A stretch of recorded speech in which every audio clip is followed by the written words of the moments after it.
Hello everyone, welcome to Priyanka NET classes. मेरा नाम है प्रियंका नाथानी एंड मैंने रिसेंटली ही 2020 में अपना नेट एंड जेआरएफ क्रैक किया हुआ है कॉमर्स सब्जेक्ट से अपने पहले ही अटेम्प्ट में 99.55 परसेंटाइल के साथ। सो बेसिकली आज के इस वीडियो में हम लोग नेट का पेपर 2 कॉमर्स की इनकम टैक्स की यूनिट को कंटिन्यू करने वाले हैं। इनकम टैक्स का ये लेक्चर नंबर 4 है। काफ़ी इंपॉर्टेंट लेक्चर है, क्यों? क्योंकि इस लेक्चर में मैं 5 वो केसेस डिस्कस करने वाली हूँ आपके साथ जिसमें आपकी इनकम जो है वो प्रीवियस ईयर में ही असेस हो जाती है। मैं बताऊंगी वो केसेस क्या है, नॉर्मल रूल क्या बोलता है और ये स्पेशली ये केसेस क्या है, मैं पूरा डिटेल में एक्सप्लेन करूंगी। एंड यहाँ से क्वेश्चन हर बार बनता है पेपर में, सो इसलिए एंड तक ज़रूर बने रहिएगा। चलिए देखते हैं। सबसे पहले तो जनरल रूल क्या बोलता है कि जो भी आप इनकम अर्न करते हो प्रीवियस ईयर में, वो कब असेस होती है, वो कब असेस होनी चाहिए, आपकी असेसमेंट ईयर में असेस होनी चाहिए। यानी सपोज़ मेरी जो पिछले साल की इनकम है उस पर मुझे इनकम टैक्स की असेसमेंट मेरी कब होगी, करंट ईयर में होगी, यानी मेरे असेसमेंट ईयर में होगी। ये हमारा जनरल रूल है। जनरल रूल इज़ बेसिकली जब आपकी प्रीवियस ईयर की इनकम हम क्या करते हैं करंट ईयर में, असेसमेंट ईयर में आके, करंट ईयर या तो उसको हम लोग असेसमेंट ईयर भी बोल सकते हैं, इसमें आके हम क्या करते हैं, असेस करते हैं। तो उसे हम, ये हमारा जनरल रूल है इनकम टैक्स के हिसाब से। बट कुछ केसेस हैं जो आगे मैं डिस्कस करने वाली हूँ आपके साथ, जहाँ पे क्या होता है ये रूल अप्लाई नहीं होता, ये जनरल रूल अप्लाई नहीं होता। इन केसेस में क्या होता है कि आपकी पिछले साल की इनकम पिछले साल ही असेस होती है। ऐसे 5 केसेस हैं, स्पेशल केसेस हैं ये, जिसमें क्या होता है पिछले साल की इनकम, आपकी प्रीवियस ईयर की इनकम प्रीवियस ईयर में ही असेस हो जाती है। नॉर्मली रूल क्या बोलता है कि नॉर्मली आपकी प्रीवियस ईयर की इनकम असेसमेंट ईयर में असेस होती है। लेकिन इन 5 स्पेशल केसेस, ये 5 स्पेशल केसेस बोल सकते हैं आप, इनको एक्सेप्शंस बोल सकते हैं, जिसमें क्या होता है आपकी प्रीवियस ईयर की इनकम को हम असेस भी कब करते हैं, प्रीवियस ईयर में ही असेस करते हैं। चलिए देखते हैं वो 5 केसेस क्या हैं। आपको इन 5 केसेस को अच्छे से याद रखना है, बिकॉज आपसे पेपर में बहुत बार पूछा जाता है। प्लस इसके सेक्शन नंबर भी आपको याद रखने हैं, बिकॉज इनसे भी कई बार क्वेश्चन बन जाते हैं। चलिए सबसे पहला केस है income of non residents from shipping business, जो है section number 172 of the income tax act 1961। अब ये क्या बोलता है कि जो नॉन रेजिडेंट है, नॉन रेजिडेंट यानी जो पर्सन इंडिया में रहता ही नहीं है, ऐसे लोगों की इनकम जो शिपिंग बिजनेस से हो रही है। शिपिंग बिजनेस यानी बहुत सारे लोग ऐसे होते हैं जो नॉन रेजिडेंट्स होते हैं इंडिया में, वो सिर्फ अपना शिपिंग बिजनेस कैरी आउट करते हैं। तो उस केस में क्या होगा, उनकी इनकम क्या होगी, प्रीवियस ईयर में ही असेस होगी। ऐसा क्यों? सिंपल सा रीज़न है, वो पर्सन जब इंडिया में ही नहीं रहता, वो पिछले साल सपोज आया है इंडिया में अपने शिपिंग बिजनेस के वजह से, तो ऑब्वियस है गारंटी तो है नहीं कि वो नेक्स्ट टाइम फिर से आएगा तो कब आएगा या नहीं भी आ सकता है।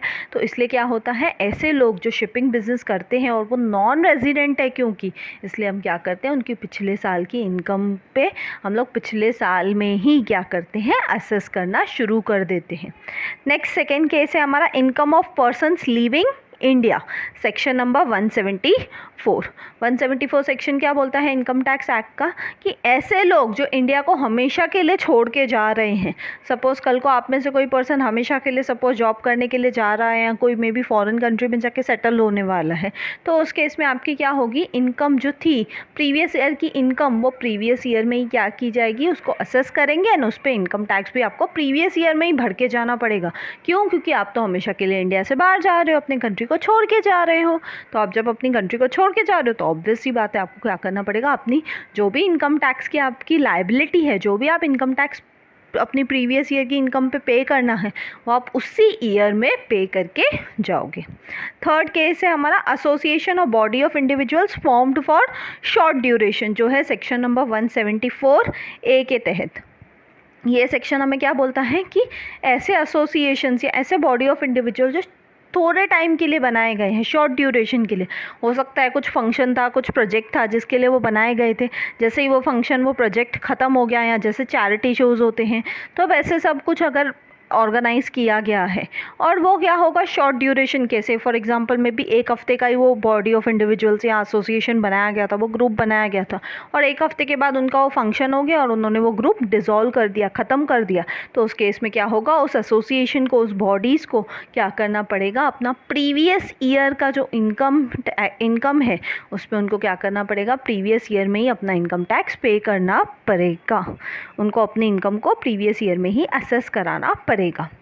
4th केस है हमारा person likely to transfer property to avoid tax, जो है सेक्शन नंबर 175 के तहत।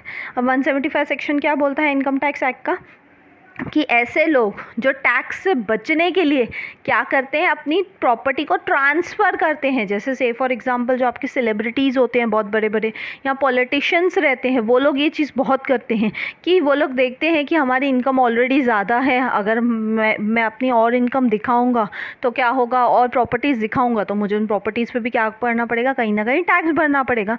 इसलिए वो उस टैक्स से बचने के लिए क्या करते हैं, अपनी प्रॉपर्टीज़ को, अपने सारे जो ज़मीन जायदाद उनकी रहती है उनको वो क्या करते हैं, अपने फैमिली मेम्बर्स को ट्रांसफ़र करते रहते हैं। क्यों, ताकि टैक्स का बर्डन जो है उनके ऊपर थोड़ा कम हो जाए, उनको कम टैक्स भरनी पड़े। तो ये बहुत ही एक अच्छा तरीका होता है जिससे वो अपनी टैक्स को कम करने की कोशिश करते हैं। तो ऐसे सभी लोग जो क्या करने वाले हैं, अपनी प्रॉपर्टी को ट्रांसफ़र करने वाले हैं जस्ट बिकॉज कि वो टैक्स से बच सके, कम टैक्स भर सके या नहीं टैक्स भर सके। तो ऐसे लोगों पे भी क्या होता है, आपकी प्रीवियस ईयर की इनकम को प्रीवियस ईयर में ही असेस किया जाता है। Next and 5th last case है हमारा, जो क्या बोलता है, income of a discontinued business और प्रोफेशन, जो है सेक्शन नंबर 176 के तहत।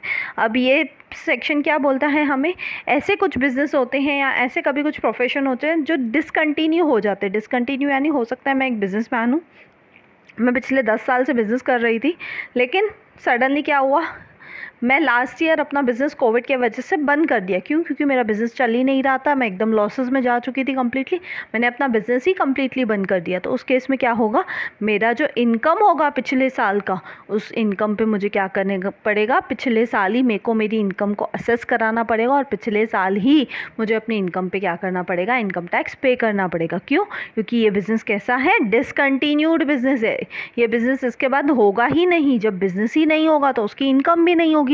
इसलिए अब अगर आपके कोई बिजनेस या कोई प्रोफेशन को डिसकंटिन्यू करने वाले हैं, बंद करने वाले हैं हमेशा के लिए, तो उस केस में भी आपको क्या करना पड़ता है, पिछले साल की आपकी जो इनकम है उस पर आपको पिछले साल ही अपनी इनकम टैक्स को असेस करके उस पर इनकम टैक्स पे करना पड़ता है। सो आई होप आपको पाँचों केसेस क्लियर हैं, रीज़न क्लियर है कि क्यों ऐसा होता है। मैं अगेन रिपीट कर रही हूँ, नॉर्मल रूल क्या बोलता है इनकम टैक्स एक्ट का, कि जो प्रीवियस ईयर की इनकम है, पिछले साल की जो आपकी इनकम है, उस इनकम पे क्या होता है, करंट ईयर में, करंट ईयर यानी कि असेसमेंट ईयर में जाके आप क्या करते हो, टैक्स पे करते हो। लेकिन एक्सेप्शन क्या बोलता है, ये 5 केसेस क्या बोलते हैं कि पिछले साल की इनकम है अगर आपकी, तो आपको पिछले साल ही उस पर इनकम टैक्स पे करना है। तो ये 5 केसेस आपको इसलिए अच्छे से याद रखने हैं।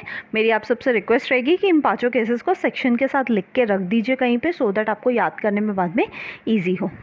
सो थैंक यू, मिलते हैं नेक्स्ट वीडियो में। अगर आपको वीडियो अच्छा लगा तो प्लीज़ लाइक कीजिए, कमेंट करके मुझे ज़रूर बताइए, ज़्यादा से ज़्यादा लोगों तक शेयर कीजिए, बिकॉज नॉलेज बांटने से ही बढ़ता है। एंड सब्सक्राइब कीजिए सो दैट आप मेरे डेली वीडियो लेक्चर्स का बेनिफिट ले सकें। मिलते हैं नेक्स्ट वीडियो में, till then bye bye, take care.